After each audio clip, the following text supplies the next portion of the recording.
Ladies and gentlemen, good morning. I'd like to welcome you to today's lecture by Professor Ian Chubb, Vice-Chancellor and President of the Australian National University.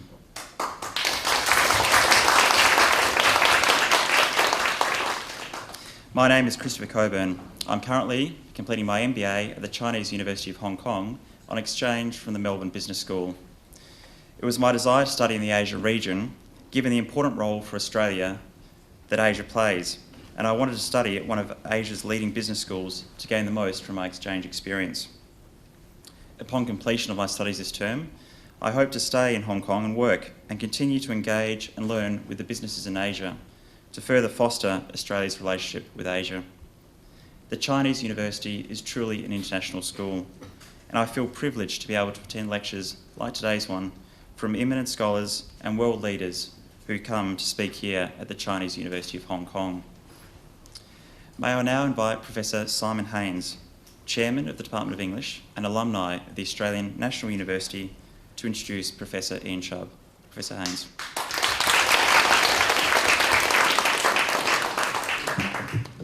Good morning, everybody. Distinguished colleagues, students, ladies and gentlemen, my name is Simon Haynes, as Chris just said, and I'm from the Department of English in the Chinese University of Hong Kong. And it's my great honour to be able to introduce to you this morning one of Australia's most successful and influential leaders, indeed a figure of international standing in the field of higher education.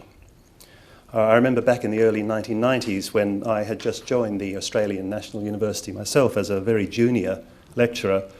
Professor Ian Chubb was already in those days at the heart of national policy making and implementation in higher education, working with government ministers as the chair of the Higher Education Council, I think it was, Ian, and in other senior policy roles as well, having already by then moved on from his earlier training at Oxford University and a successful research career in neuroscience into senior university management at several Australian campuses.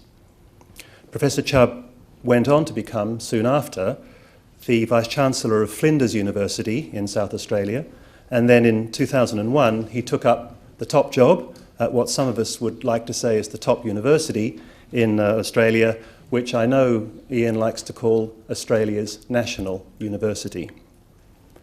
In the immensely productive and active decade which has followed since he took up the job, Professor Chubb has led the ANU into a truly unprecedented era of growth, including not just in its infrastructure and its establishment, but in its prestige and reputation across the nation and across the world.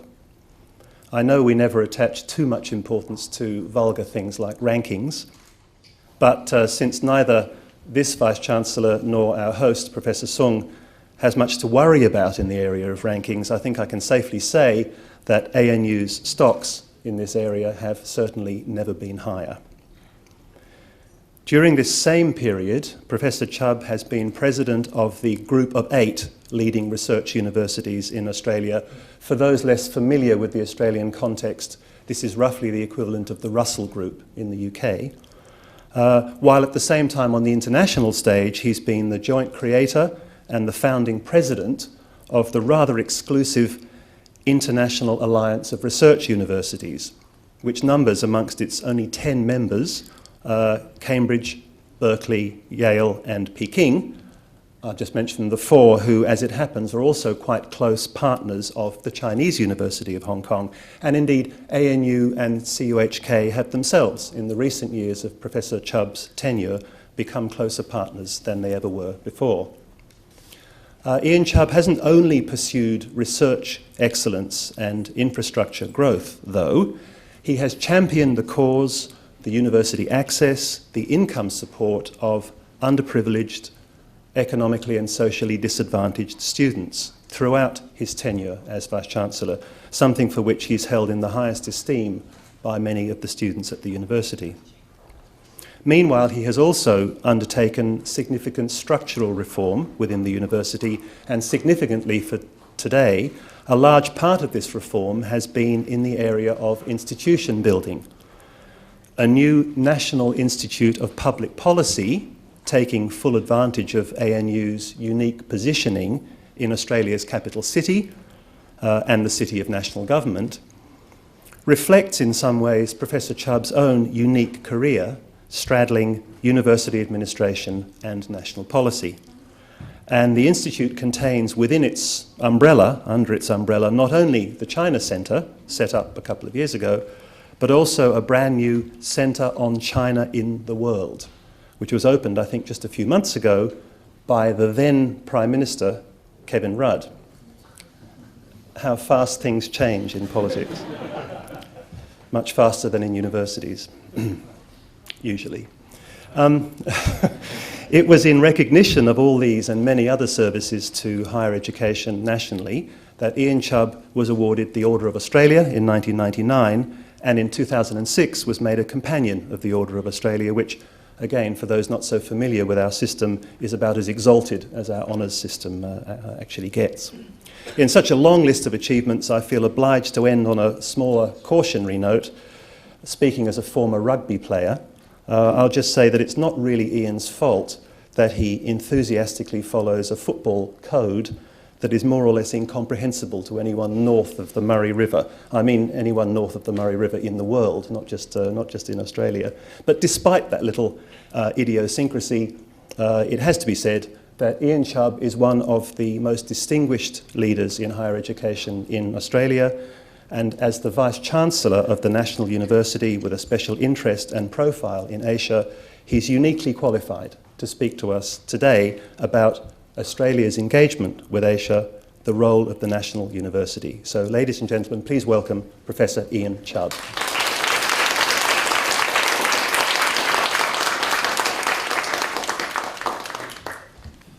Thank you, Simon. Ladies and gentlemen, it's a particular pleasure to be here again. I think it's probably my third visit to this university. At the last one, we signed a memorandum of understanding to encourage student and staff exchanges to build up a centre that Simon is closely related to and very familiar with, and to encourage exchange both of staff and students.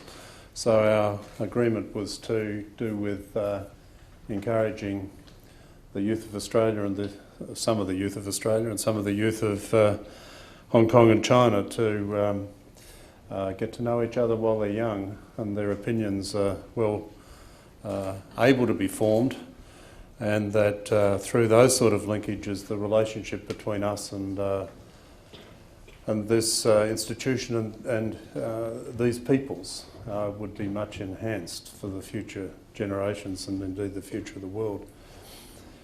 Because I think if you think about how the world is, you would change it a lot for the better. I don't think anybody could claim that the world that we currently inhabit is the most propitious of places to find oneself. But there's it will not get better unless people like us do something to make it better and to work hard to make it better, but probably and more importantly to work together to make it better, because the issues that confront humankind these days are not going to be solved within the disciplines of one university or within the single academic disciplines anymore. Of course, there are big questions to ask within those disciplines, and there are important issues to raise within those disciplines.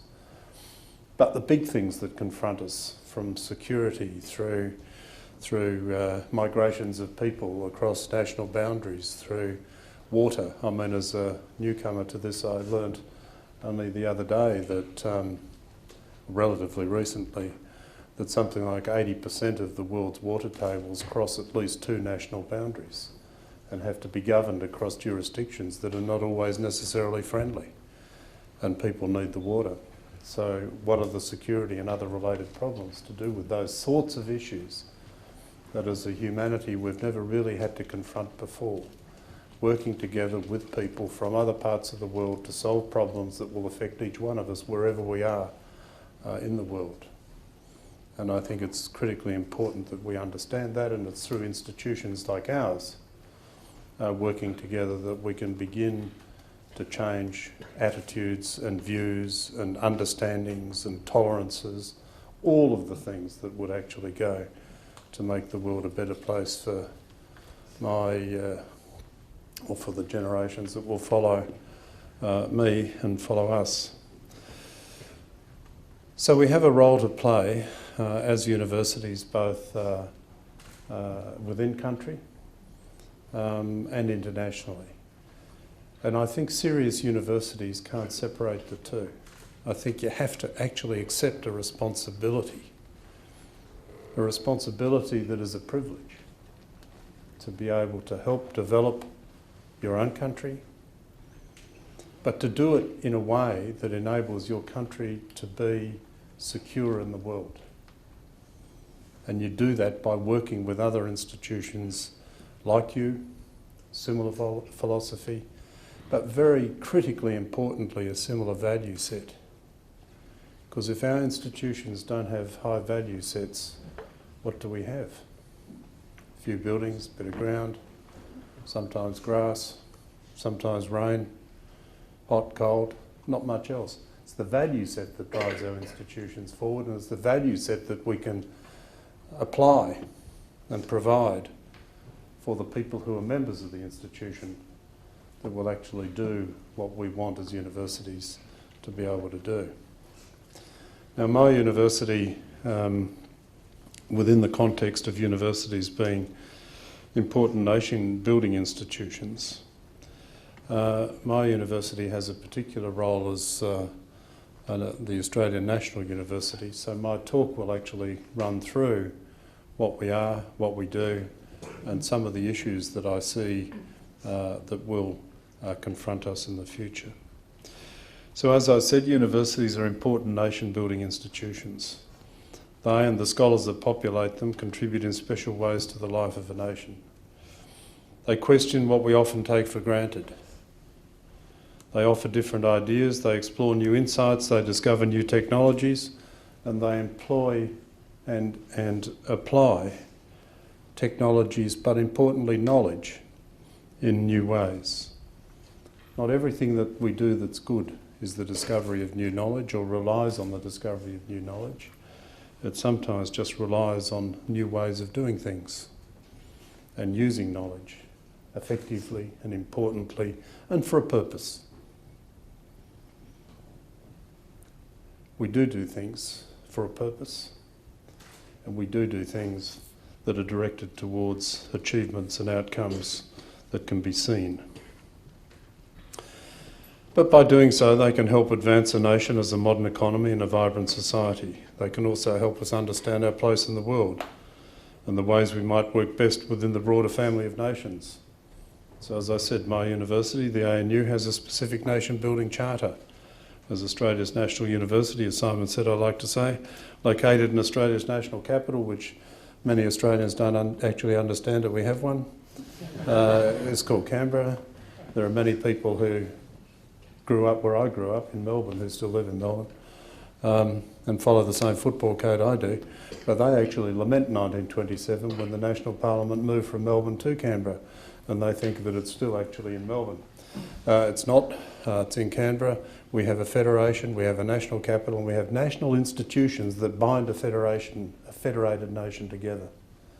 You can't actually have a federation without national institutions if you want to run a national government. You want to run a national court system. You want to run national libraries, museums, and national university. Each of those institutions has a different role, sometimes subtly different, but a different role from what the state-based institutions would have. So it's important that a national university in the nation's capital, in a federated nation, does play that role in particular ways, a lot of which overlap with our colleagues in the States and so on, and they have many fine institutions. This is not a quality argument I'm making, it's a role and responsibility argument that I'm making. So our legislated objectives, legislated by the Federal Government of Australia, include objectives that serve the national interest. They require us, and I quote, to pay attention to our, Australian, national and international roles. And these roles mean that we must engage with the important problems and issues that confront Australia. the region and the world, and work to provide solutions. When we were established approximately 64 years ago, our founders had high aspirations for us, and it's really good when your politicians have high aspirations for you as a nation, as an institution, and I'd like to see a lot more of it than we see. But they wanted ANU to, and I quote, advance the cause of learning and research in general, and for ANU to take its rightful place amongst the great universities of the world. They said that with the establishment of a national university, Australia will have taken one more step to align itself with the great and enlightened nations of the world. And I think that's a very important set of sentences. I think it's a very important aspiration. And it's a very important aspiration for most and many universities, that one of our roles is to help align our nations with the great and enlightened nations of the world. Our ANU founders were not the only ones openly concerned about building nations and the place of universities in the process. There's a nice essay about the need for a national university for America, another famous federated country. The University for America goes back to 1787, when one Dr. Benjamin Rush declared that the War of Independence may have been over, but the revolution would not be completed until the United States had perfected its, and I quote, new form of government, and prepared the principles, morals and manners of our citizens for these forms of government. He argued that a federal university would be one in which everything connected to government, such as history, the law of nature and nations, the civil law, the municipal laws and the principles of commerce, would be taught by, importantly, competent professors. The US founding fathers were convinced that their experiment in republican government could not succeed unless the people and their officials were properly educated. They endorsed learning for its own sake and wanted to raise the level of higher education in America. These were two principles that were endorsed by Australian founders, our Australian founders. Around 157 years after Dr. Rush, we built a national university in Australia, even though the US did not. One of the architects of the ANU reflected later that, and I quote, the concept of the National University was an expression of the optimism of the time. 1946. All of a sudden there was peace, all of a sudden there was reconstruction, all of a sudden there were different sorts of opportunities, both for Australia and for many countries of the rest of the world. In the wake of the Great Depression and the World War, there was that newfound faith in the power of science and the social sciences to contribute to the betterment of the human race, to contribute to its self-fulfillment rather than its self-destruction. So in the immediate aftermath of the war in the Pacific Theatre, the founding mission of the ANU also embodied Australia's newfound recognition of the importance of its location within the Asia-Pacific region. The need to learn more about our northern and eastern neighbours and western neighbours was a pressing one. Leading politicians of the day saw an excessive orientation towards the United Kingdom and Europe as a barrier to the objective assessment of our international concerns. And to help correct this imbalance, the structure of the new university, the new national university, included a research school of Pacific Studies, as it was called, which has evolved into what we know today as the ANU College of Asia and the Pacific. So the ANU was thus founded in 1946 to help Australia assume its proper place in world affairs. This role has been pursued in particular through the university's development of expertise in the histories, cultures, languages and international interests of the countries of the Asia-Pacific region. ANU contains the largest group of scholars dedicated to working on this geographic region in a major research university in the English-speaking world. Research and teaching on the Asia-Pacific at ANU serves as an important national resource for Australia. It helps to build bridges between academics and policymakers and the broader Australian and international communities. And that in turn fosters trusted people-to-people networks between nations and strengthens Australia's engagement with Asia. So it's this unique organisational feature of the ANU that I want to explore with you today, the implanting of Asia-Pacific studies into the very structure of Australia's national university, and how this regional focus in one national institution has enlarged and enriched Australia's understanding of its own place in the world. So let me start, as one should always, because I once used to be a teacher and I know that you start at the beginning. So I'll start there. Hong Kong played an important role in the establishment of the Research School of Pacific Studies at the new National University in Australia as it then was.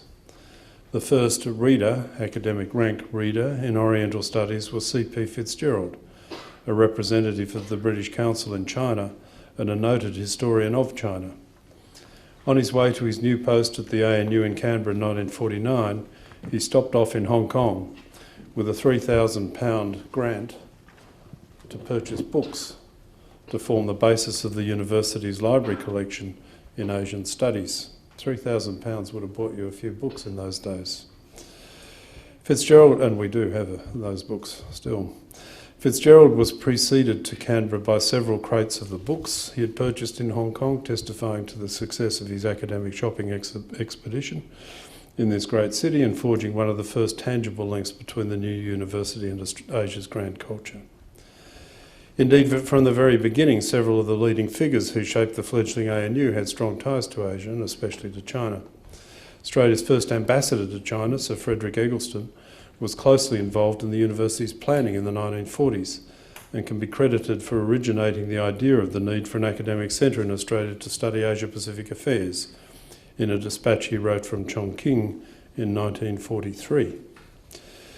The first Vice-Chancellor of the ANU, announced in early 1948, was Sir Douglas Copeland, a 53-year-old economist who was Australia's then ambassador to China as Eggleston's successor. Copeland's enthusiasm for his new role as an academic leader was greatly stimulated by his experience in China. We observed, and I quote, "You seem to gain great face if you can give continued proof that you have some capacity for scholarship and that your natural home is amongst scholars." I hope you feel the same about me at the end of this lecture. Other Foundation members of the ANU faculty drew different forms of inspiration from their engagement with China. The Department of International Relations was initially placed in charge of Michael Lindsay, who was an expert on contemporary China, having taught in Beijing in the late 1930s and early 1940s. During the war, he had served alongside Mao's armies against the Japanese occupation and had expressed strong support for the communist cause. This effectively disqualified him for a university job in Britain, but was not enough to rule him out in Australia, where Asia experts were in high demand, even ones from the left. By the time he arrived in Canberra, however, Lindsay had reversed his previous opinions and had become a fervent critic of the Maoist regime. That happens. These individuals all shared attachments to Asia and shaped their thinking about the way the new National University could help Australia take its proper place in world affairs. And conceptions of place were significant in setting the scholarly trajectory of the School of Pacific Studies from its foundation. Former Ambassador Eggleston wanted the emphasis to be on Asia and would have preferred the School of Pacific and Asiatic Studies. He saw the new research school as a means of remedying Australia's ignorance of the region and of responding to the major questions confronting Australia and its neighbours. He looked forward to visits from Chinese and Indian scholars who could impart first-hand knowledge of Asian cultures. In this conception, the school was also to have a practical purpose as well as a primary research function. As a former diplomat, Eggleston recognised an urgent need for training consular officials. Others thought that the major field of research should be the Pacific Island territories for which Australia was responsible. Chinese and Japanese affairs should also be considered, but only insofar, it was then argued, as conditions in these countries affected Australia and its Pacific Island territories. These advocates of a narrower definition of the scope of Pacific studies thought the new university should concentrate on the historical, political and social development of the Pacific Island communities, including the role of the major powers in the region. But this was never the intention of the Australian government when it established the ANU. The Second World War had given the term Pacific, as in Pacific Theatre, extended connotations.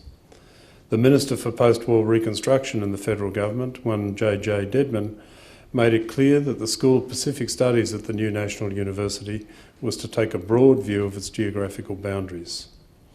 He said, and I quote, "The whole field of Pacific Studies awaits fuller development than it has previously received in Australia." And he said this in 1946 in our Parliament. Our relations, he said, with the East and the East Indies, with the Americas and all the Pacific Islands must be carefully studied in order that they may become friendly and fruitful, as they must be if our future is to be safeguarded and if we are to make our full contribution to the councils of the nations. So while the simple title School of Pacific Studies remained intact, its scholarly scope ranged from the Americas to India, with particular strengths developing over time in Southeast Asia, China, Japan and the South Pacific. The ANU's connections to China, such an important background influence in shaping the university's purpose at its formation, continued to flourish. By 1956, for example, the ANU scholar and Hong Kong book buyer, C.P. Fitzgerald, led an unofficial 11-member cultural delegation to China as part of the university's special mission to understand China at a time when Australian government policy towards the People's Republic amounted to little more than wishing it would simply go away. The pioneering visit to China at the height of the Cold War was followed by academic exchanges and other contacts. Such activity formed an important bridge between the two nations until formal diplomatic relations between Australia and China were re-established in the early 1970s. Dedicated scholars like Fitzgerald and many others in these post-war decades sustained a relationship between Australia and China that has blossomed in recent times. They ensured that a proper place for Australia was maintained through its engagement with Asia by taking a long-term view. And that, of course, is something that universities can do, even when governments cannot or choose not to do so. So to the present, the significance of the Asia-Pacific region is now widely and publicly recognised within the government and business sector of Australia. And engagement with the region is seen as a long-term national priority. Australia and the nations of the Asia-Pacific region are pursuing common goals in a globalised world. Goals of prosperity, goals of economic and strategic security, goals of environmental sustainability. There are problems that nations in the Asia-Pacific region need to confront together. Issues such as climate change, energy and food security, emerging diseases and public health security, transnational and non-traditional security threats like terrorism, to name just a few.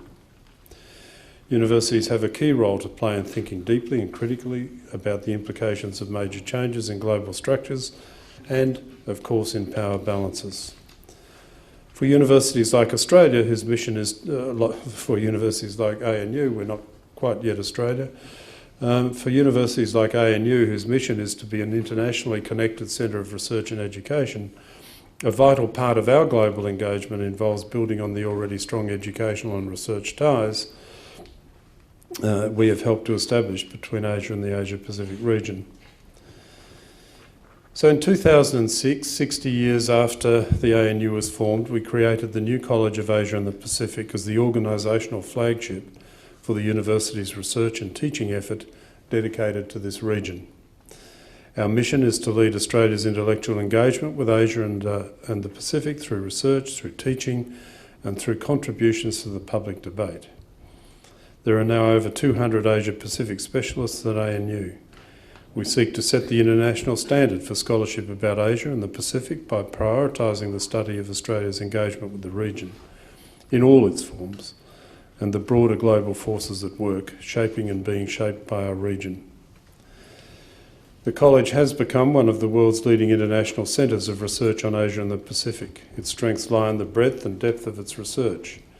These encompass more than a dozen disciplines in the humanities and social sciences and cover a geographical range from Polynesia in the east to Pakistan in the west and from Australia in the south to Mongolia in the north. We have developed and continue to develop expertise on the regional powers, China, Japan, Korea, India and Indonesia. We undertake comparative work on Southeast Asia, Northeast Asia and South Asia, and selectively build core expertise on the cultures, politics and economies of individual countries in each sub-region. We've sustained a language focus on the spoken and written use of Burmese, Chinese, Mandarin and Cantonese, modern and classical, Hindi, Indonesian, Japanese, modern and classical, Javanese, Korean, Sanskrit, Tetum, Thai, Urdu, Vietnamese, and related aspects of the cultural, literary, artistic and material expression of these languages. Without the national role of the ANU, many of these languages, so important as they are for a deeper understanding and appreciation of our region, would have no home in Australia. But we also recognise that we can't do it all, because we do not have it all.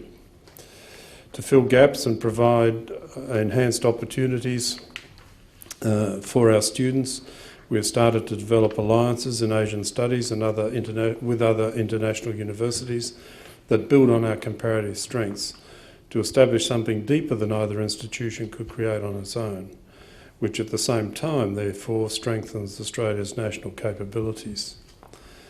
Most notably, we've formed a partnership with the US-based Indiana University to create a jointly operated Pan-Asian Studies Institute, which brings together ANU's capacity as a centre of learning on matters connected with the Asia-Pacific region with Indiana's recognised expertise on Central Eurasia.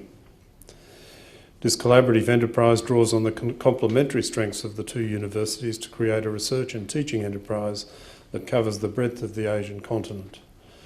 As a starting point for the partnership, ANU is providing Indonesian language studies to Indiana students via interactive video links and Sanskrit through web-based learning, while Indiana is offering language courses in Uzbek and Pashto to ANU students. This is another way in which ANU as Australia's national university is creating links that will benefit Australian students and Australia's knowledge of its wider region and build Australia's capability. We are currently exploring the implementation of jointly offered degrees so that students at ANU and Indiana can take full advantage of the partnership. Now, such links are possible because of the strategic investment over 6 decades in Asian knowledge and capability at the ANU, where we have the world's greatest concentration of Indonesia experts, for example, in any university outside Indonesia, where we act as a hub for studies of Thailand, Vietnam, the Philippines and Malaysia, where we have developed specialised institutes for the study of China, Japan and Korea. We began teaching and research on Korea in the 1960s. The Korean language program, commenced in 1980, was the first of its kind in Australia. From 2008, a single university-wide Korea Institute was formed to foster a closer relationship between Australia and Korea. The ANU now boasts the largest number of postgraduate students researching Korean subjects in Australia, with over 40 investigating aspects of politics, foreign policy, trade and economic reform, women's history and literature, civil society movements, music, film and folklore. The ANU was also the first university in the world to have provided long-term training in market economics, free market economics to North Korea. In 1985, a program of research was initiated on Australia-Korea economic relations, and scholarships were provided by the then Australian government, the ANU itself and BHP, a major Australian resources company, for 8 North Korean graduate students in economics to study in Canberra. The ANU's Japan Institute brings together the university's extensive range of Japan expertise across the disciplines and provides a focus for Australia-wide collaboration with universities and public institutions to promote knowledge of Japan. And similarly, the ANU China Institute is an umbrella organisation covering all aspects of Chinese studies in the university, where we currently have over 50 scholars engaged in research on a wide range of China-related subjects. The ANU is also actively engaged in fostering links with institutions in China, not only in the field of China studies, but also in the sciences. As a globally connected, research-intensive university, ANU plays a leading role in facilitating Australia's scientific engagement with Asia. So collaborative research at the highest levels of excellence between countries is the environment in which the greatest breakthroughs and scientific discoveries will be made, and solutions to those complex problems that I hinted at earlier may well be found. And a good example is the onset of avian influenza several years ago. Researchers from ANU and China conducted research into treatments for bird flu in a joint undertaking through the Australia-China Centre for Phenomics Research located at ANU. The project included scientists from the Chinese Academy of Sciences in Beijing and the National Avian Influenza Reference Laboratory in Harbin.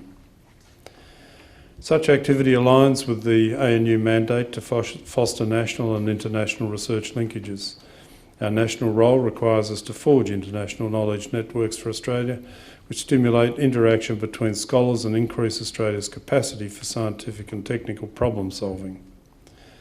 Just over 42% of the academic papers produced at the ANU are developed with international collaborators, and these are increasingly drawn from the Asia-Pacific region. Between 2004 and 2008, ANU researchers co-authored a large number, 473, publications with scholars in China, 464 in Japan, 105 with Indonesia and so on, and 83 with Hong Kong. As the national university, ANU is responsible for producing advanced human capital, knowledge and know-how to underpin Australia's innovativeness and our growing scientific and social science engagement with Asia, and it's a significant factor enabling us to meet this national priority.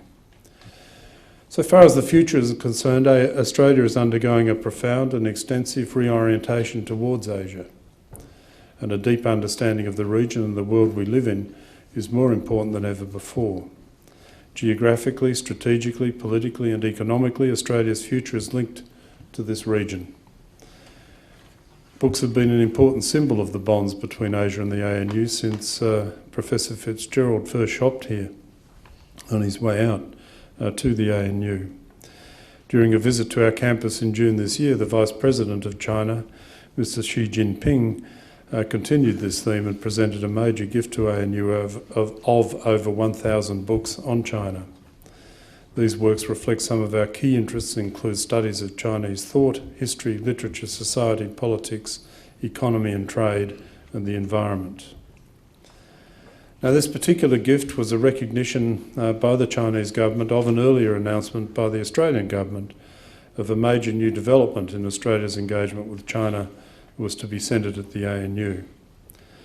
On the 23rd of April 2010, in a lecture at ANU entitled Australia and China in the World, the then Prime Minister, the Honourable Kevin Rudd, announced the establishment of the new Australian Centre on China in the World at the National University with a $53 million funding grant to support the landmark initiative.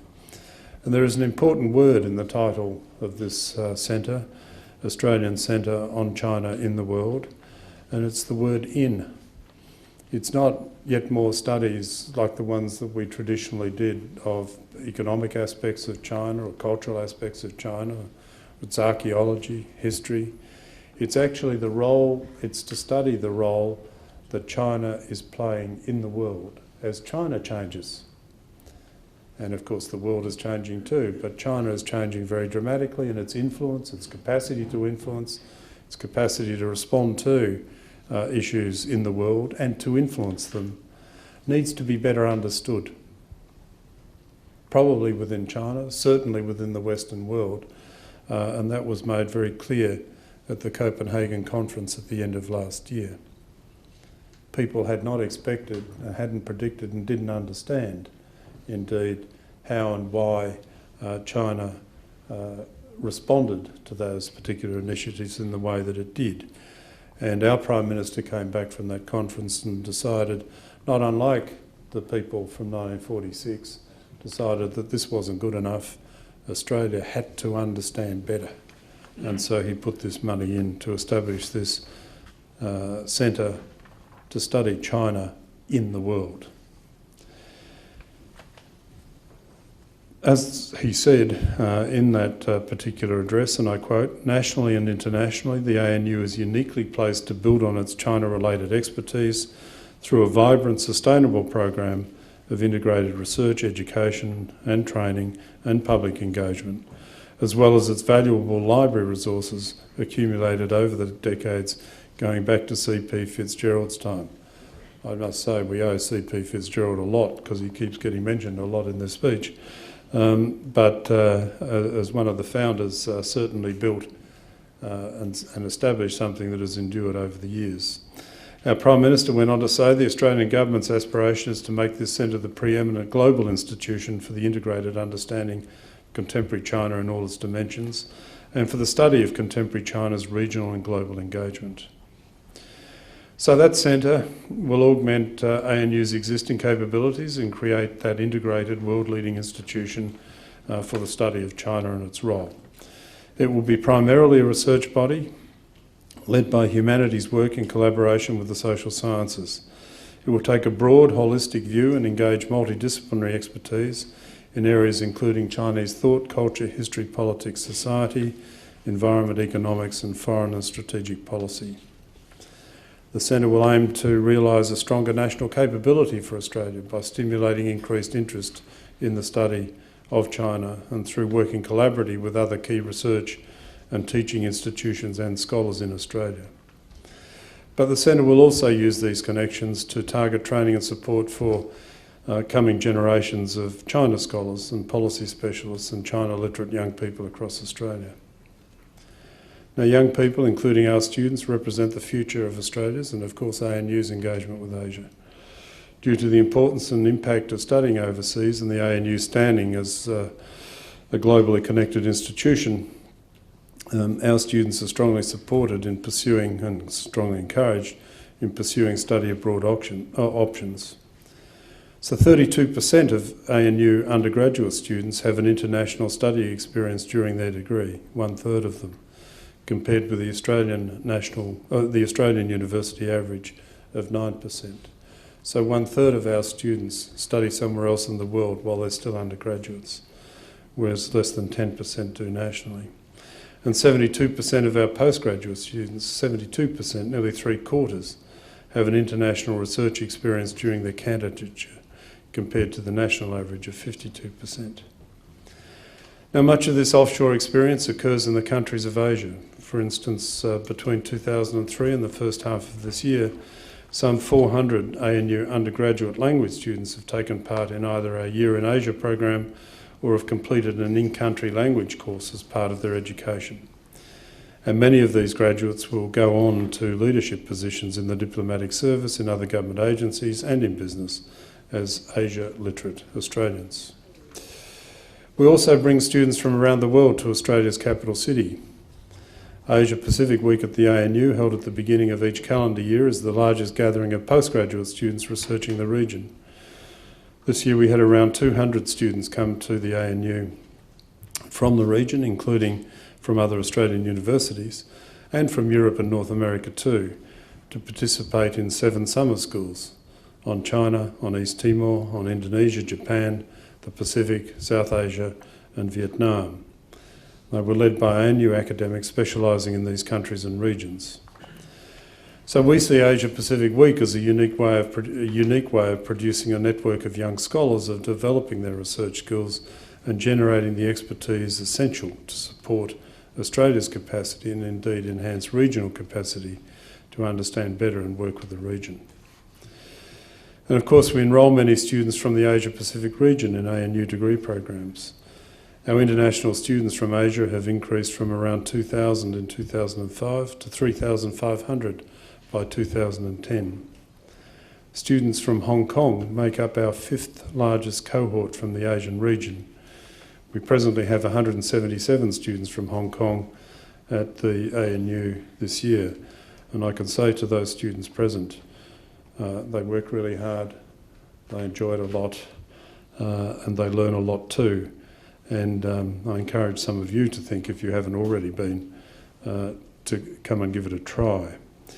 Our top 4 countries, China, 1,400 students from about 14 10 years ago. The growth and interest and I suppose the growth in not just interest but capacity to travel from China to Australia has just gone dramatically quickly. So 1,430 students from China, 400 from Malaysia, 300 from Singapore, 200 from Indonesia, and students from the Asia Pacific are of course an important and welcome contribution to the Australian National University student cohort. Of course all our young Australians also learn a lot from those people who come from other countries. They sit in classes together, they eat together, they share halls and colleges for their accommodation together. They make friends, and some of those friendships just go on through life, as some of mine did I was one of the first generations of Australians to sit in a classroom with students from Asia as part of the Colombo plan. And some of the friends that I made at that time are still people that I would call friends and still people with whom I communicate, even if not as frequently as we did when we were younger. But these sorts of friendships endure, and the understanding that goes with it is important, because it is this flow of students that promotes closer people-to-people links and that better understanding of the cultures and societies and why differences are important. Differences between us are just as important as the commonalities between us, and we need to understand them. So we have a strong alumni of Asian graduates, and it's that of Australian institutions, and those networks that are created make exchanges much easier between businesses, government and public policy officials. So let me finish by saying the study of the Asia-Pacific region has been intrinsic to the ANU from its foundation. Indeed, it was mandated by the Australian government and set in legislation at the time of the university's establishment. As the national university in the national capital, the ANU has played a central role in facilitating Australia's engagement with Asia, both in the past and in the present, and will continue to do so in the future. Australia is an integral part of the region, both in historical and contemporary terms, and the region itself is an integral part of the wider global system with increasing influence on that system. Over the past 60 years, ANU has become a major centre for the study, research and teaching of Asia-Pacific studies, and it's unrivalled nationally in the breadth and depth of that expertise. One of the great roles of universities, all universities, is to study and to learn about the matters that influence the way the world works and to help inform the responses that we make. It is through education that we enlighten and through research that we discover how to enlighten. It's easy for us all to keep our eyes closed and dream of the world as we would like it to be, and there are a lot of people who do that. But when we open our eyes and we see the world as it actually is, then we need to know that we have to do something about it. Having opened our eyes, we need to open our minds and learn and understand and use learning and understanding to develop relations between us that secure a future for us all, wherever we may live and whatever country we may call home. So I said at the beginning of my talk, universities are nation-building institutions. Universities are one of the places that civilised nations invest in the future and help that understanding and discovery through careful analysis, robust discussions, and as best we can, the pursuit of truth. By promoting open intellectual exchanges, innovation and creativity in the study of Asia, my university will, in keeping with the spirit of the founders of the ANU, contribute to greater understanding of Australia's place in the world and the positive and productive role we can play as a nation in our Asia-Pacific region. And by joining with partners within this region, we can extend the reach, extend the influence, and extend our capability, because all of us in this institution, in my own and all the others, we've opened our eyes and we see the need for change. And when we see the need for change, we've got to do something about it, because if we don't, who will? And that is my final message to you. Let's get together, work hard together, and make the world a better place. Thank you.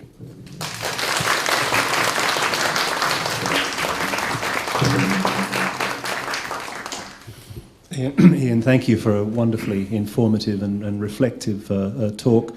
There's an enormous amount in there of material for us all to think about, and ladies and gentlemen, Professor Chubb has kindly agreed to take a few questions. So we have about, I guess, 10 minutes or so, so I'm sure you must have questions that have occurred to you in hearing everything he's been saying, so please feel free to ask him anything you like. Thank you, Professor Chubb. I'm Professor Lee, Emeritus Professor of Community Medicine of this university. I'm very keen to learn about the role of your university, especially in studying the role of China in the world. I'm in the area of public health, and Australia, in fact, has an outstanding, excellent record in promoting public health. So my question is whether the National University would consider expanding the role of public health in the area of international health, because you do have students coming from different parts of the world and study in your center, and it would be a good area of collaboration among universities in the Asia-Pacific region to promote international health, because we are now facing what we call this triple burden of diseases, new infectious disease. You mentioned about the avian influenza, an excellent contribution from Australia about vaccine study. You also did mention about this public health policy, public policy. In fact, China is also undergoing a big area of healthcare reform. So it would be good if your university could really play the role of promoting international health, so that students in the Asia-Pacific region know one another and in how to improve the area of public health. Because public health not only good for the health of the people, but also it makes contribution to the economy, to the stability, and to the social development of the country. We had a good experience on SARS in 2003, so we would like to hear your views on this. Thank you very much. Well, thank you for the question. I think, so we do have a school which we call population health, and we've just made some more investments in that in order for it to be able to elevate its scope of activities.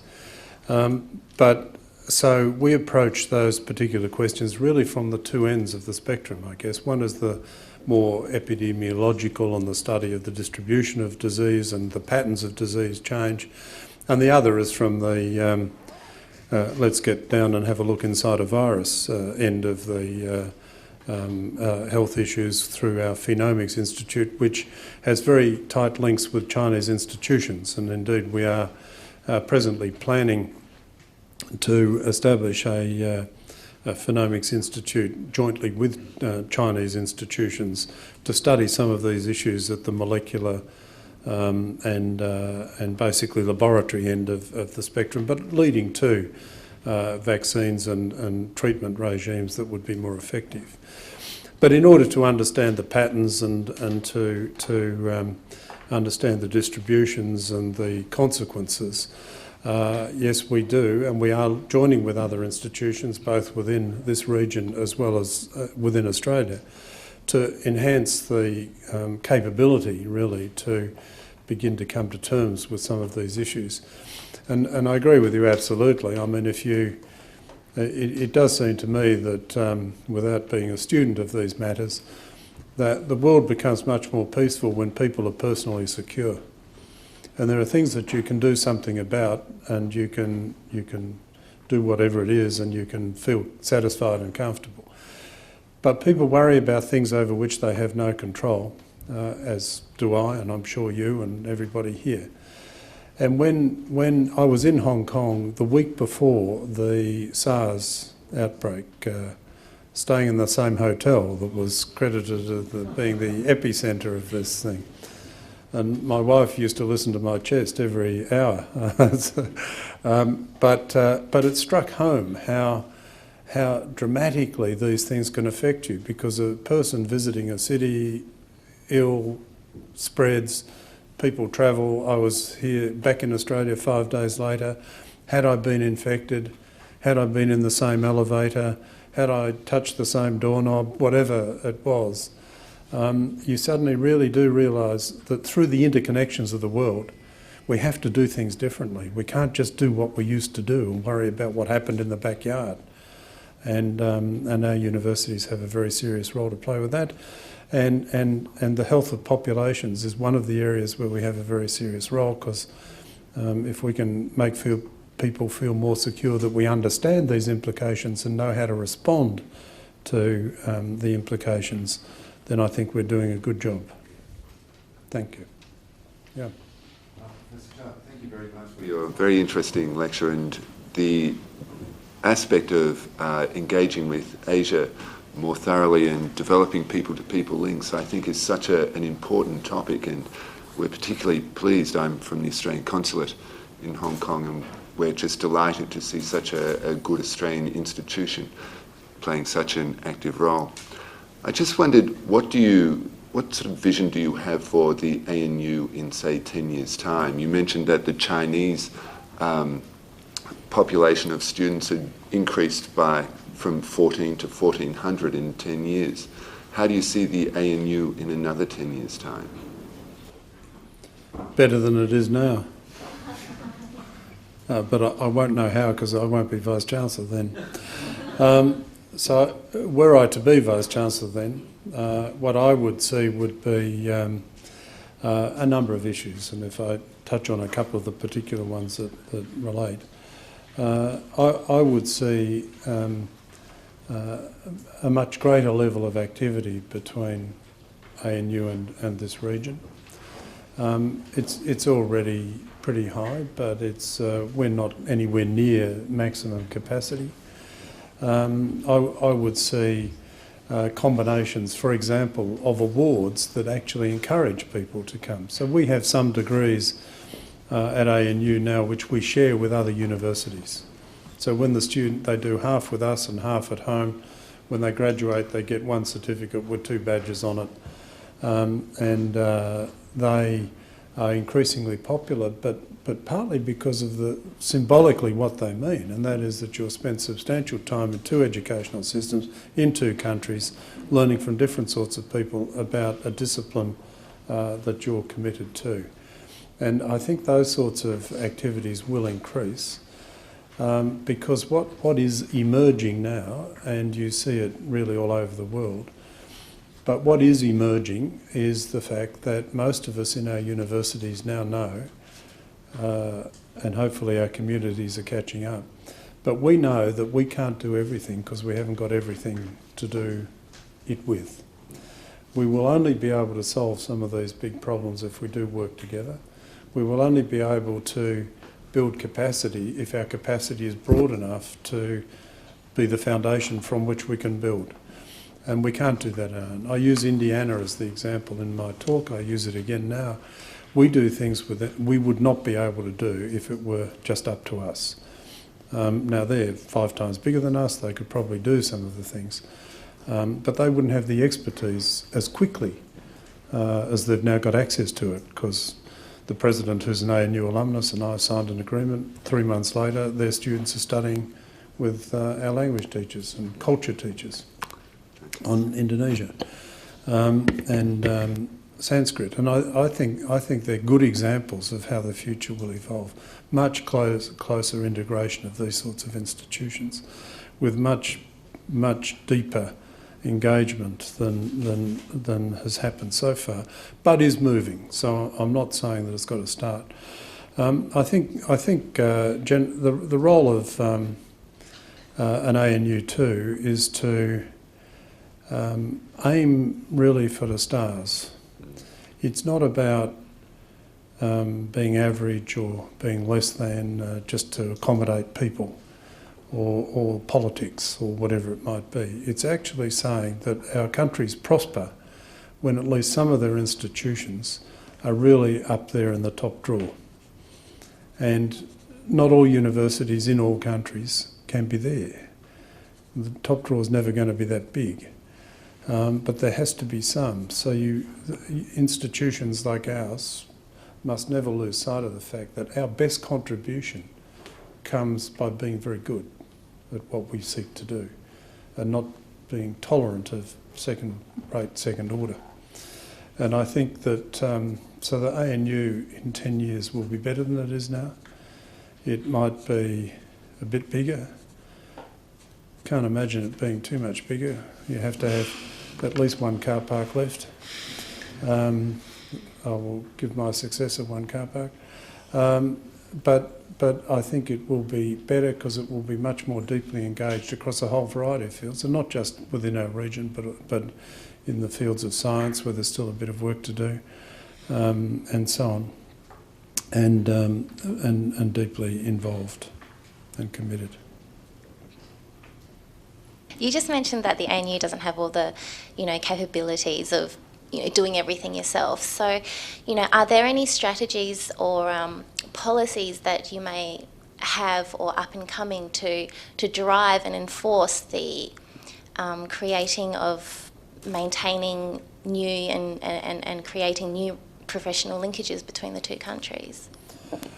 Well, I think so. So the answer really has two levels, I suppose. There's the national linkages. So I think ANU has now just signed 5 memoranda with other Australian universities to do things with them and to let them use some of the capabilities of the ANU to benefit all the institutions in the network.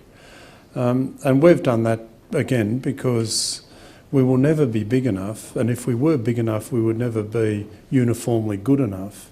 You know, if we get too broad, we will lose focus on depth, I think. And so we will never be big enough to really address and bring all the disciplines you need to do to solve population health issues, for example. You've got to have them in real depth, but also in mass. So we're doing some of that with other Australian universities, and the same strategy basically applies. So we look at what we bring to the table, right? We've got a very big physics school, a very substantial investment every year in physics. So we can bring very substantial investment in physics to the table with a university somewhere else in the world, and together we have more than the sum of the two parts, because we can exchange people, we can exchange technologies, we can exchange strategies, and by working together we can actually set goals for ourselves as a combination rather than individually and just hope they come together at some later point.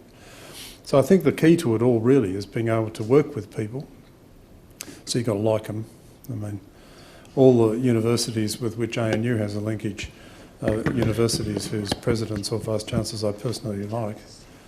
I hope my successor does too, but that's another matter. Because you've got to be able to work with people and trust them and do all the things that human beings need to feel comfortable. And then you work out that how are we complementary, not how do we just both have the same thing and you put it together and 1 equals 1 plus 1. I mean 2 is 1 plus 1 equals 2. You've got to bring different aspects of the same sorts of things together so 1 plus 1 equals something greater than 2. And that needs to be planned. It doesn't just happen. You've got to work out how to do it. You've got to have complementary growth strategies, complementary discipline development strategies, complementary staffing and student strategies if you're going to make it really deep. And that's where ANU, I think, will be going in 10 years' time. It will have these complementary strategies planned rather than what we've been able to do now, which is to bring them together to provide the basis for that planning. Yes. Thank you. I want to have a question that, every university want to be more attractive and absorb the most outstanding, excellent students from the world. And I really believe that your university will also want to do that. You have so many strong competitors. For example, British universities, universities from Britain and universities from America. So how can you do that to let your university be more competitive and be more strong so that you can attract so many outstanding students from the world? Thank you. Well, it's a very difficult question. And I'm not sure that I should tell you the answer because then everybody else will know what we're going to do. So I have a very simple view on these particular sorts of matters, and that is that if you're very good at what you do over a sustained period of time, people know. And very good people want to be part of very good institutions, by and large. They don't want to go to second-rate ones by first preference anyway, and so on. So I think, and when you think about some of the household name universities in the world, and I won't name any in case they have representatives here, but when you think of the household names, well, I take my own Oxford. Everybody, if somebody says you're a professor from Oxford, then there's a certain elevated position in the esteem category, because Oxford has a reputation that it's earned over many years of being very good. Very good place to study for students, very good place to work for staff, very good place to do research, and that's undoubtedly an accurate representation of the university as a whole. But like all universities, there'll be some parts of that where that's not true. It's not true every part of ANU, it's not true at every part of University of Adelaide. There are very good parts, and you have a certain sort of view of the institution. For ANU, which is a relatively small university in Australian terms, we have 14,000 students. Some of our sister universities in Australia have 50,000 students. Some of the good ones have 50,000 students. So we're relatively small. So what we have to do is to build and use our scale to increase the depth and the quality of the work that we can do, and have the smallest possible number of ones where absolute top class is not a descriptor. Some parts, so we work to develop staff, we work to get new staff, we work to bring in the best staff that we can find. We give them good facilities, we say your obligation to us is to do very good work. Our obligation to them is to make sure that the rest of the world knows that they do. And when I look at our international students, for example, and the vulgar rankings that Simon referred to earlier also play a part, even though I would probably call them something other than vulgar most times, even though we do well at them, in them. So I do think it is part about the quality of your work you do and the investment that you make in ensuring that that work is of quality and that the world knows about it. When I look at our international students coming into the ANU, and I look at their prior educational achievements, these are very high quality students. They don't have to come to us. Students in this region are much more conscious and much more selective about what they go than, say, Australian students who tend to go to a university much closer to home, as a general rule, at undergraduate level. But the competition is fierce. There is no question about that. And you can only, in a university sector, I believe, you can only prosper in that competitive environment if you are simply excellent at everything you do, or as close to everything as you can possibly work to be. And when you lose that edge, then you lose your position. And we can't afford to do that. So our agenda is to never be satisfied with the quality of the work that we're doing at any particular time. Always know that you can do better and put strategies in place to allow that improvement to take place. I think we should thank Professor Chubb for his very full answers to a very full talk.